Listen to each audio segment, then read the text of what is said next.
우리 한번 따라서 합시다. 따르는 것이도 수준이 있다.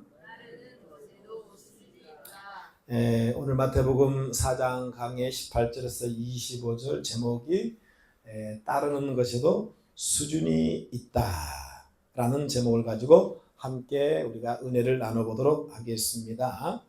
우리 예수님이 이제 세례 요한에게 요단강에서 세례를 받으신 다음으로 우리가 알다시피 이제 성령의 강력한 이끌림에 의하여 광야로 들어가서 40일 동안 금식 기도를 이제 마치게 됩니다. 그리고 우리가 이제 지난 시간에 들었던 바와 같이 이 마귀는 시험산에 계신 예수님을 찾아와서 크게 세 가지의 종류로 예수님을 시험했지만 예수님은 모든 것을 하나님의 말씀으로 능히 물리치고 승리하셨음을 알 수 있었습니다. 그래서 그 승리한 결과가 마지막 끝에 이에 마귀는 떠나고 그 다음에 뭐라 했습니까? 천사들이 와서 예수님을 쫓돌게 되었다. 할렐루야. 그리고 비로소 이 땅에 예수님께서 마귀의 시험을 승리한 다음에 천국 복음을 증거하기 시작했다라는 거예요. 그래서 회개하라, 천국이 가까웠느니라. 아멘. 네. 그 이전에 세례 요한도 이제 광야에서 외친 말씀이 회개하라, 천국이 가까웠느니라. 이러한 이 천국 복음을 온 세상에, 온 열방 가운데에 전파가 되어지고 전달이 돼야 될 텐데, 하나님께서는 우리가 구약 시대부터 신약 시대까지 쭉 보면은 항상 하나님은 어떤 인물 또는 사람을 부르시고 그 사람을 선택을 해서 그 사람으로 하여금 자신의 일을 감당할 수 있도록 소명 부르시고 사명을 주어서 그 일을 감당하게 하는 것을 우리가 볼 수 있다라는 거예요. 그런데 우리가 이 본문을 잘 읽어보면 좀 의아한 점이 있습니다. 좀 제자들을 좀 부르신다라면 어때요? 좀 돈 좀 있고 권력이 좀 있고 소위 말해서 약간 세상에 잘 나가는 엘리트들이 얼마나 많이 있어요. 영향력을 미치는 그 사회의 전반에 걸쳐서 영향력을 끼치고 영향력을 미칠 수 있는 부와 명예와 권세를 가진 사람들이 얼마든지 있지만 왜 하필이면 저 멀리 갈릴리 지역이라고 하는 그 시골, 그 갈릴리 바다에서 물고기를 잡아서 이제 생계를 유지해 나가는 그런 어부들을, 사실 이들은 사회 속에서 그 존재 자체가 그렇게 의미가 없는 사람들이 아니겠습니까? 예. 그래서 그런 어부들을 주님이 찾아가셔가지고 그들을 부르시는 장면이 바로 오늘 우리가 읽었던 이 본문 말씀이라는 것을 우리가 잘 압니다. 구약을 우리가 보더라도 하나님이 이 사람들을 부르실 때에 물론 이제 또 유능하고 똑똑하고 잘난 사람을 부를 때도 가끔씩 있지만, 근데 대부분의 구약 사람들을 이렇게 부를 때 보면요, 땅에서 농사를 짓거나 그리고 농부들 그리고 또 목자들, 좀 사회적으로 천박한 그런 하층 계층에 있는 사람들을 주님이 부르셔가지고 그들을 통해서 역사하신 것을 우리가 많이 볼 수 있다는 거예요. 그런데 이 신약에 와서 예수님께서는 이 뱃사람들을 거칠고 말도 거칠고 모든 것들이 좀 이렇게 정리가 안 되어 있는 이 사람들을 여러분 부르고 있다는 것을 우리가 알 수 있다는 거예요. 그러면 그 이유가 뭘까? 그 이유는 여러 가지 이유가 있겠지만 제가 생각할 때에는 이 복음이, 천국 복음이 사실 하루빨리 온 세상 열방 가운데에 퍼져나가야 된다는 얘기예요. 구약을 우리가 읽어보면 대부분 뭐예요? 이 유대 나라 중심으로 구약이 전부 스토리가 전개되어 있습니다. 거의가 다 유대 나라 중심으로 이 스토리가 전개가 되어 있는데, 근데 여러분 이 신약은요 구약과 달라요. 왜? 이 예수님의 구원의 복음, 천국 복음이 온 세상 열방 가운데 온 세상에 여러분 빨리 전해야 한 복음의 긴박성이 필요한 거예요. 이 복음이라고 하는 것은 무차별적으로 그 다음에 아주 그 긴박하게 빨리 복음이 흘러 들어가야 됩니다. 왜냐하면 그 복음을 빨리 들어야만이 여러분 사람들이 더 많은 사람들이 생명이 있는 동안에 구원의 복음을 듣고 그들이 바로 영생에 들어갈 수 있기 때문입니다. 그렇기 때문에 주님이 생각할 때 이 어부들을 부르는 것은 이 바다와 육지를 왔다 갔다 할 수 있고 빨리빨리 복음을 증거해야 되지 않습니까? 그래서 우리가 아다시피 사도 바울도 사실은 이제 이 로마에 배를 타고 가지 않습니까? 그러니까는 이 백길이라는 것이 굉장히 중요한 교통적인 역할을 했다는 거예요. 그래서 그러한 것들을 주님이 아마 생각하셔가지고 복음의 그 긴박성 때문에 이 어부들을 불러서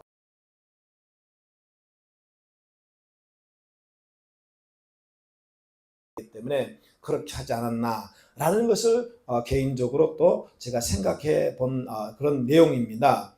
그래서 이 하나님께서는 이 각 시대마다 다양한 방법으로 하나님께서는 사람들을 부르셔서 자신의 일을 맡기게 되는데 알다시피 우리 출애굽이 시켰던 바로 위대한 이스라엘의 지도자 모세라고 하는 사람은 호렙산의 그 가시던 물에서 타오르는 불꽃 가운데에 하나님께서 그를 또 부르셨고요. 또 엘리야는 그 갈매산에서 불로서 응답하심으로 말미암아 자신이야말로 네가 앞으로 전해야 할 살아계신 전능하신 하나님이라는 것을 자신을 현현 보이셨죠.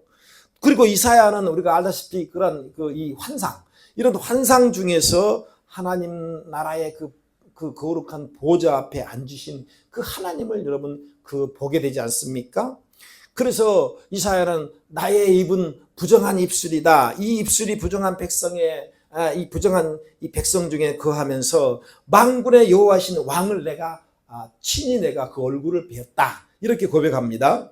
그리고 우리가 알다시피 사도 바울은 다메섹으로 이 예수 믿는 사람들을 잡으러 가는 도중에 강력한 그 압도된 그 빛을 보게 됨으로 말미암아 이 부활하신 주님을 만나고 그로부터 그는 이방인을 전도하는 사도가 된 것으로 우리는 성경을 기록이 되어 있다는 거예요.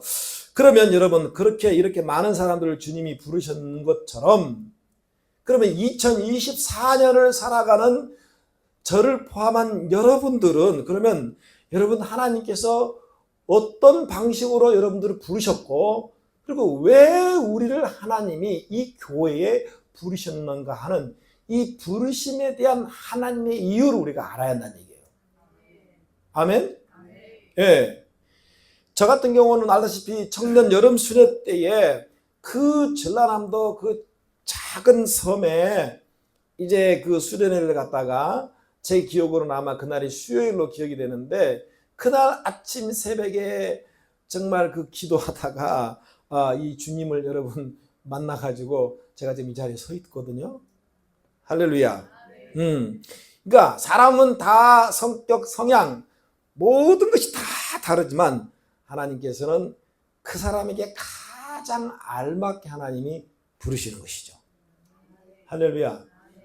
저 같은 게 이제 폐병에 걸려가지고 한쪽 폐가 다 그냥 하얗게 그렇게 되어서 정말 그 어린 나이에 이 세상이라고 하는 커다란 그런 한 구석에서 이 절망과 좌절, 그래서 정말 죽음을 생각하게 되고 왜 사람은 이렇게 살다가 죽어야만 하는가에 대한 어떤 그런 것을 고민하던 차에 이제 그 수련회 때 은혜를 받게 되었고 하나님 앞에 내가 소명을 받게 된 것이죠.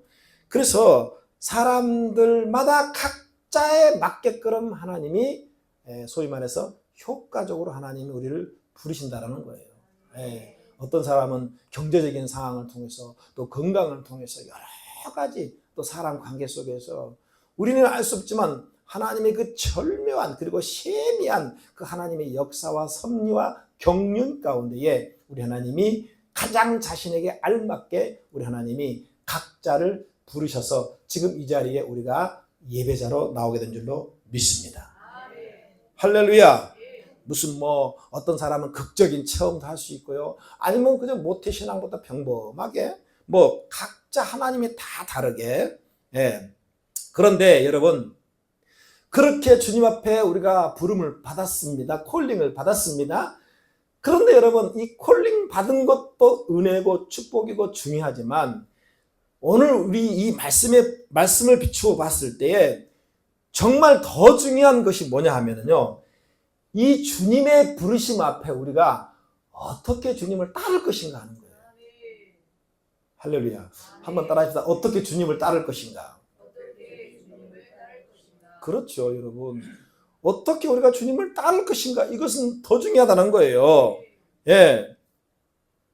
제가 지금도 기억합니다. 아마 한 20년 전인 것 같아요. 1999년 또는 한 2000년 그쯤 된 것 같은데, 제가 정말 재미있게 본 사극 드라마가 바로 동의보감을 쓴 허준이라는 그 드라마죠. 주인공이 그때 제 기억으로는 정광열인가 아마 그 친구가 그 주인공으로 나온 드라마였죠. 근데 그 한의학의 스승이었던 이제 그 유이태와 허준이 딱 만나요.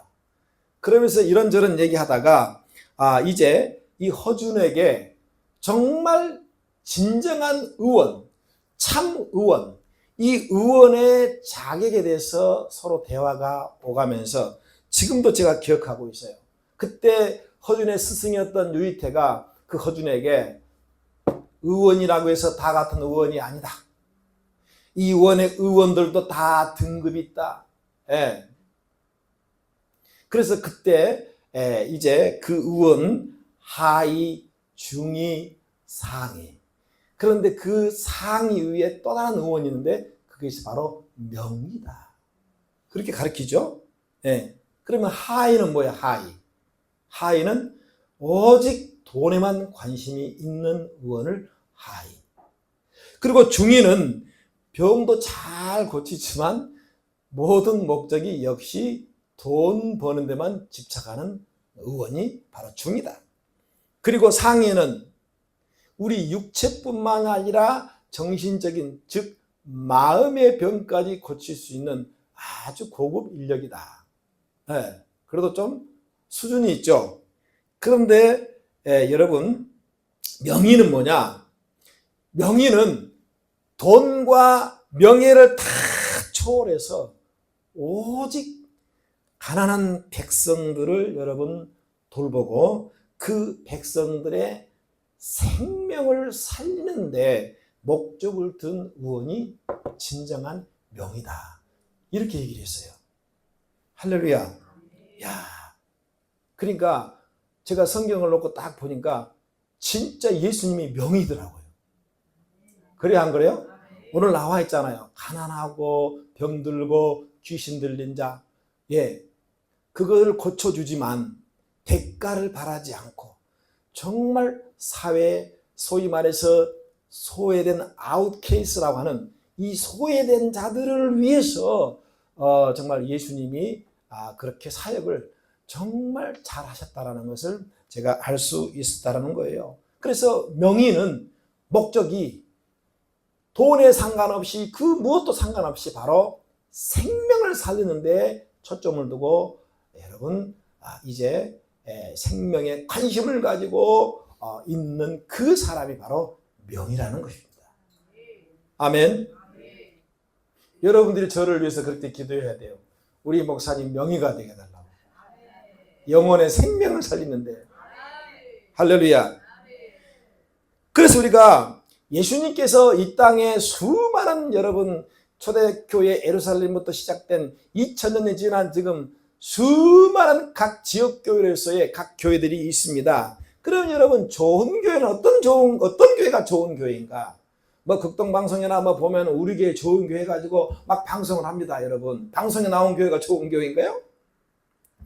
예수 잘 믿고 부자들이 모여서 함께 예배드리는 것이 좋은 교회인가요? 화려한 조명과 인테리어, 놀랍도록 발전된 삼성보다 더한 삼성의 시스템을 가지고 돌아가는 교회가 과연 좋은 교회인가? 예.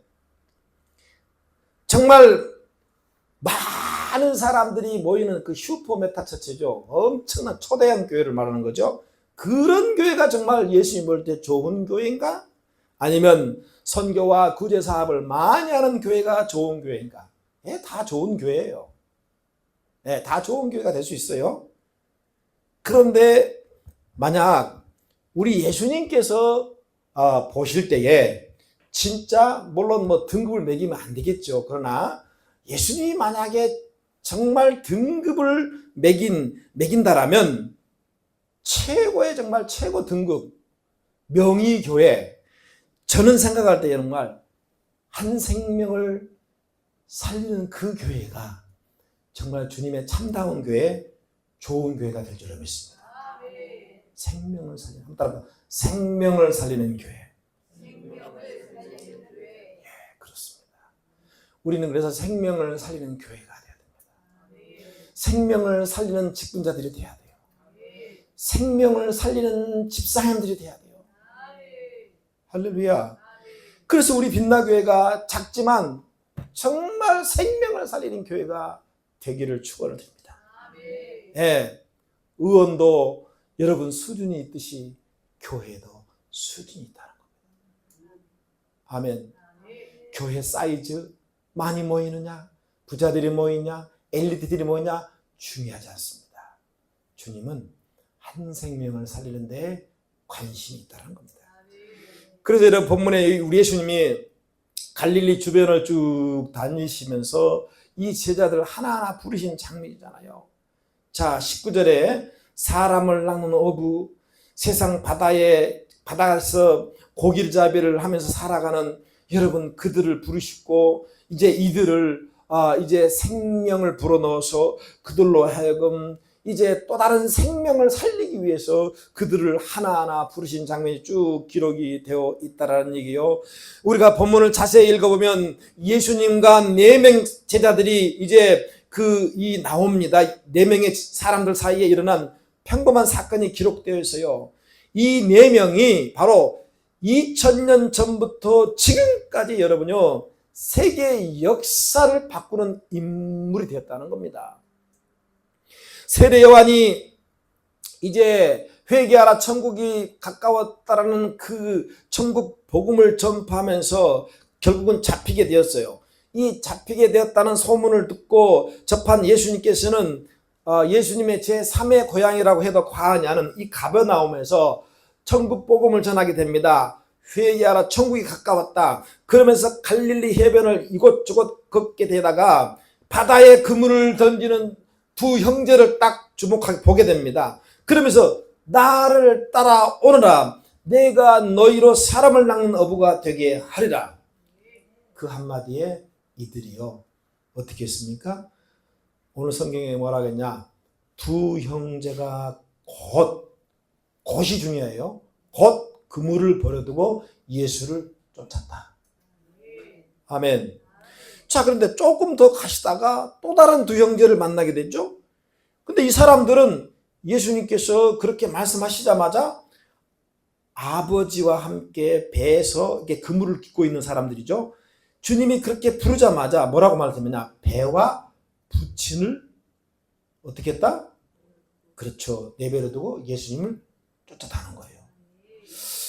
여러분, 아무리 이 말씀을 읽어보아도 좀 지극히 일상적인 평범한 만남이잖아요.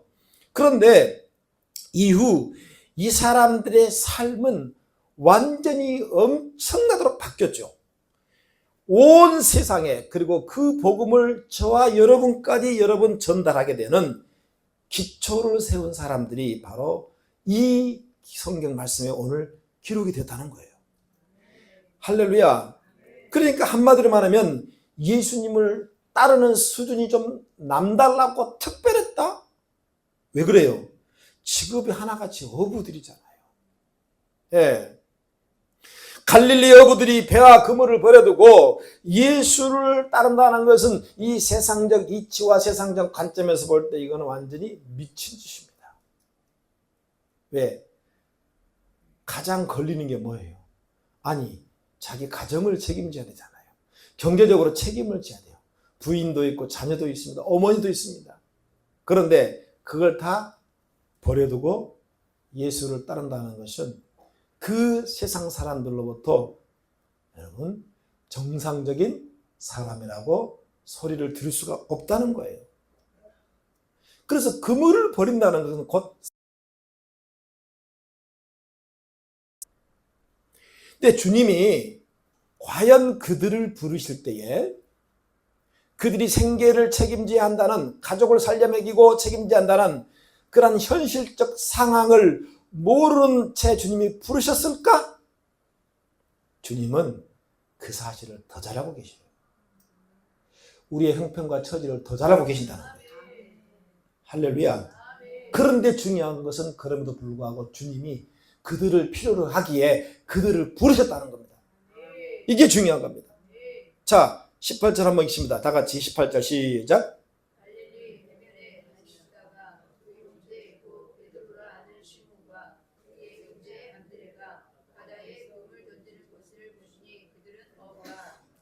(21절) 시작.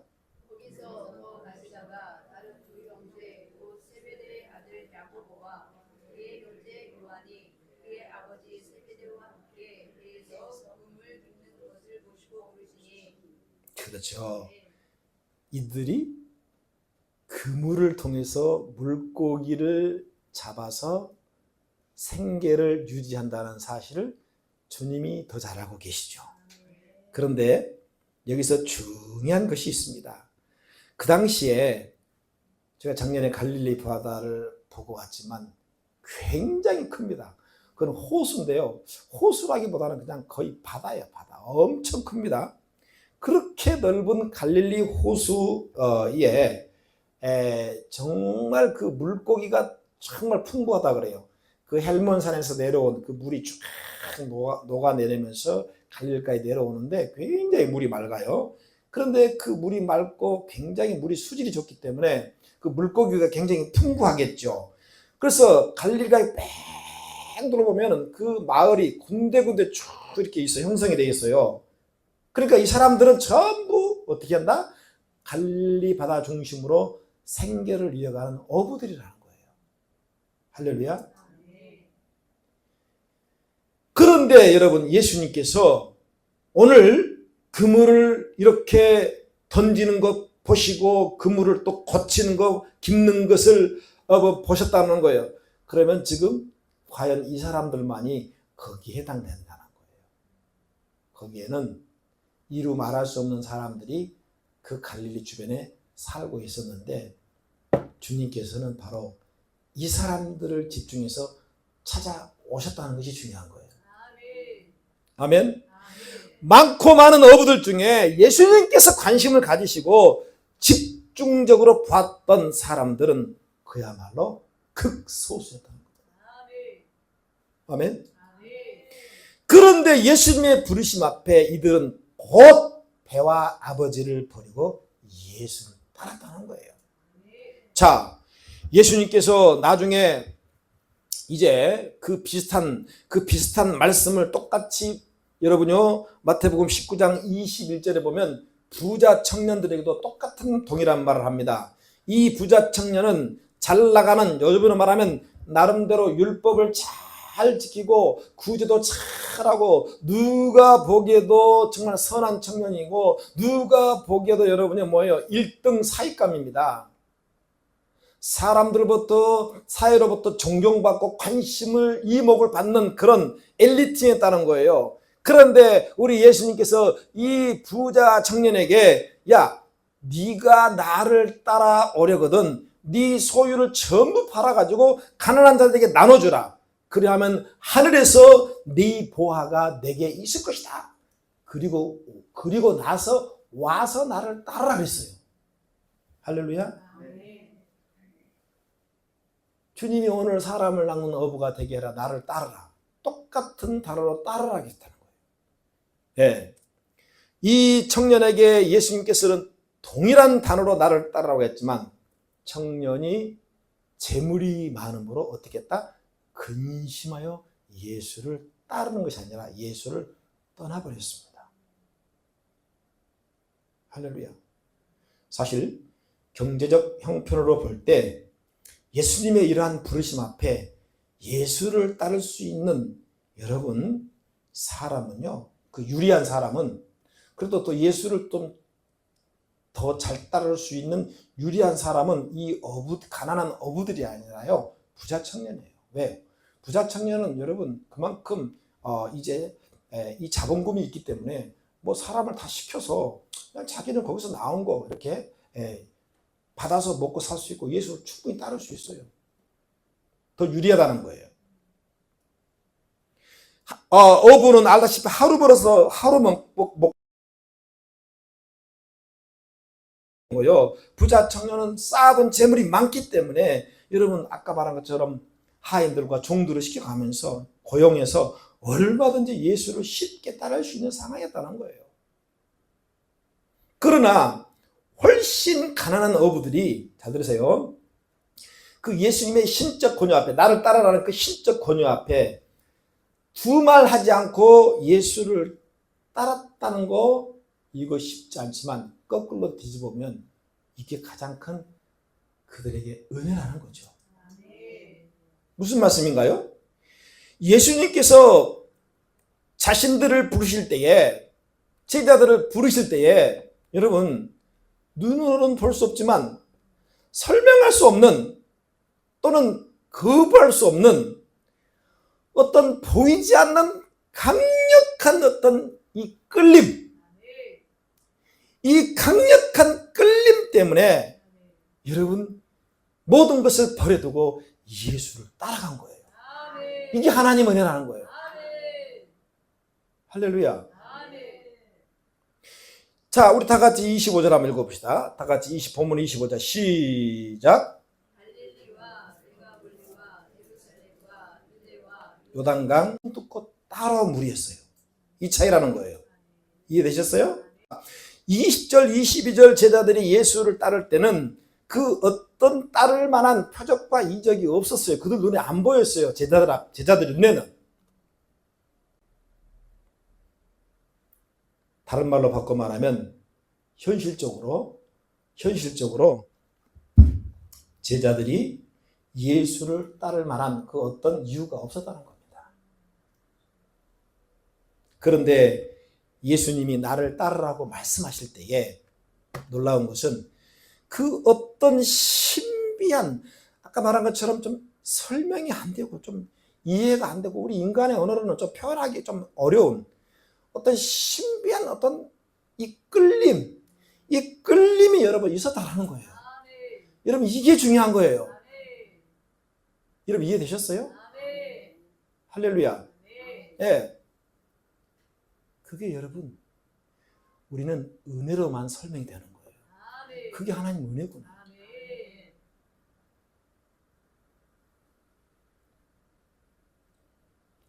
그런 끌림이 있었기 때문에 아무 소리도 못하고 생계를 못하고 그 신적 권유 앞에 배와 아버지까지 버리고 예수를 따랐다는 거예요.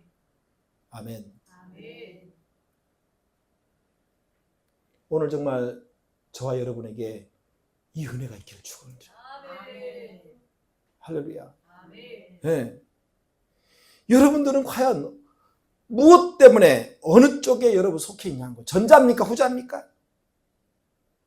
그래서 오늘 제가 여러분들에게 이 본문 말씀을 통해서 드리고 싶은 그 영적 교훈, 그것은 내가 지금 교회를 다니고 신앙생활하면서 예수를 믿고 따르기는 따르고 있지만 나는 어떤 수준으로 지금 예수를 따르고 있는가? 예수 믿고 교회 다니면 허다한 무리들이 소문을 듣고 여러분 찾아온 그 사람들처럼 뭔가 자신에게 이득이 되고 유득이 되고 병고침을 받고 어떤 그런 물리적인 어떤 도움을 받게 되고 어떤 큰 축복을 정말 얻어가기 위해서 그것을 목적 삼아서 내가 예수 믿고 교회를 다니고 있는가? 그렇다면 이 사람은 허다한 무리들입니다. 무슨 말이에요?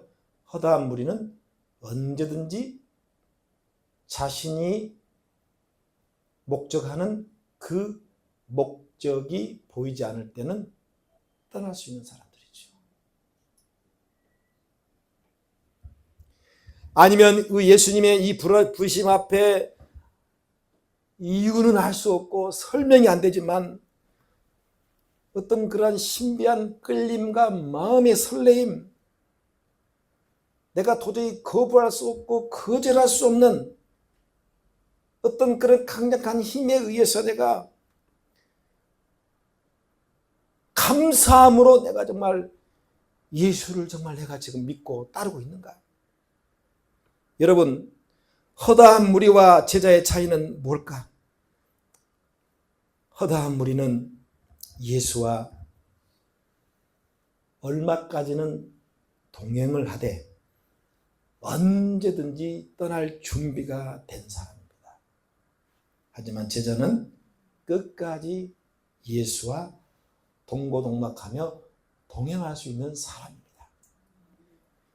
허다한 무리는 예수님과 일시적인 동거는 가능합니다.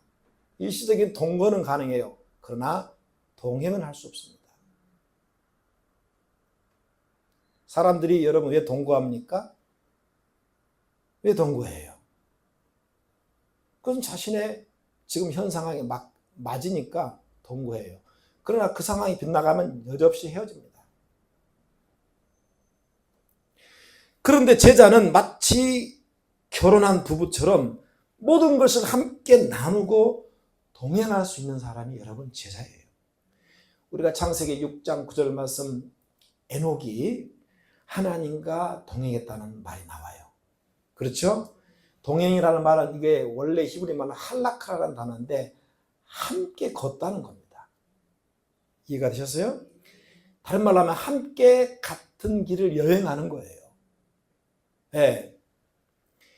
기적이나 보여지는 이적 때문에 여행하는 것이 아니라 예수님과 함께 굳은 일, 슬픈 일, 기쁜 일, 좋은 일 모든 것을 함께 나누며 위로하며 함께 여행하면서 생활하는 단계가 바로 이 동행이라는 단어입니다. 그래서 이런 사람들이 여러분 예수를 따르게 될 때에 환경과 상황에 상관없이 신앙 고백 가운데에 자신의 전생애를 예수님과 함께 걸어갈 수 있는 겁니다. 할렐루야. 정말 여러분들이 그런 은혜가 이 마음속에 있다라면 정말 여러분들은 큰 은혜 축복받은 사람입니다.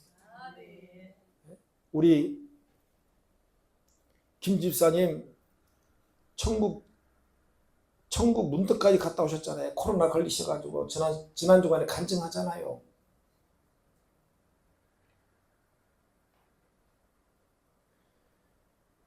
평생 동안 제사를 모시고 1년에 7개, 8개, 뭐 거의 한 달에 한 달 꼴로 제사를 드렸던 여러분, 이 80세가 넘은 이 양반이 하루아침에 그걸 다 폐기시켜버리고 저 연세에 이렇게 단 한 주일도 빠지지 않고 예배에 나와서 제일 먼저 나오셔가지고 기도하고, 여러분 이것은요 아까 말하는 주님의 은혜 아니면 이건 설명이 불가능합니다. 할렐루야. 그게 인간적으로 가능하냐는 거예요. 이게 불가능한 거예요.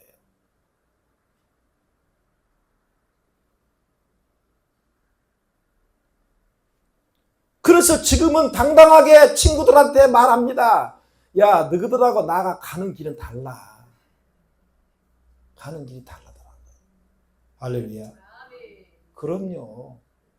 제자들의 길과 무리들의 길은 다른 길이 달라요.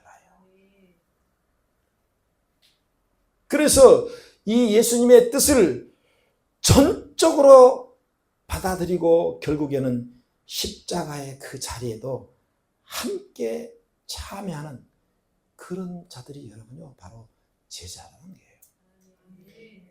예수님은 분명히 요한복음 26장 말씀하셨죠. 야, 너희가 나를 따르는 까닭은 떡을 먹고 배부른 까닭이로다. 그러면서 썩을 양식을 위해서 일하지 말고 영생하도록 있는 뭐라 했습니까? 양식을 위해서 일하라. 그러면서 마지막 쭉 설명하면 40절에 뭐라 그랬냐? 내 아버지의 뜻은, 주님이 말씀하신 거예요. 내 아버지의 뜻은 아들, 자신이죠. 아들을 보고 믿는 자마다 영생을 얻는 것이니. 그러면서 주님이 뭐라 하냐?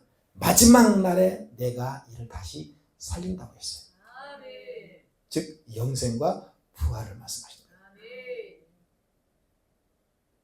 여러분, 이 영생과 부활이 있는 사람은요, 잘 들으세요. 어떤 환경 속에서요, 알 수 없는, 이해할 수 없는 마음에 끌림과 설렘이 있기 때문에. 할렐루야. 환경이 굴하지 않습니다.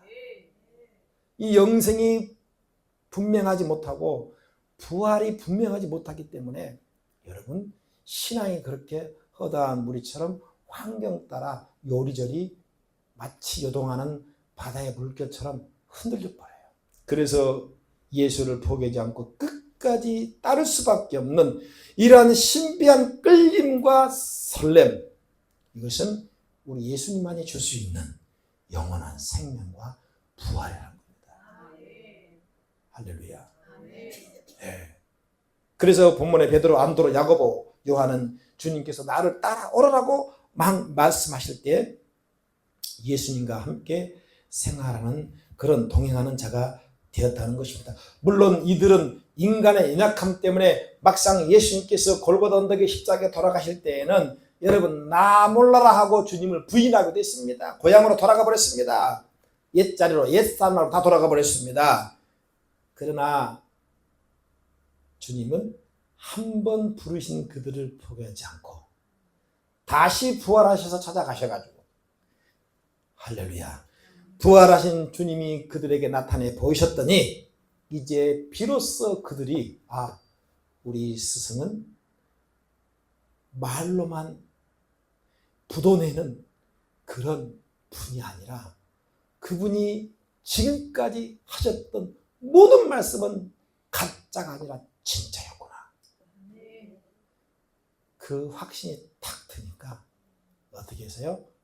하나같이 복음을 전하다가 여러분 순교의 길에 오른 것입니다. 아멘. 오늘 예수님께서 저와 여러분에게 다시 이 시간 주님의 음성을 들려주십니다. 사랑하는 아무개야, 나를 따라오너라. 내가 너를 사랑을 난 어부가 되게 하리라.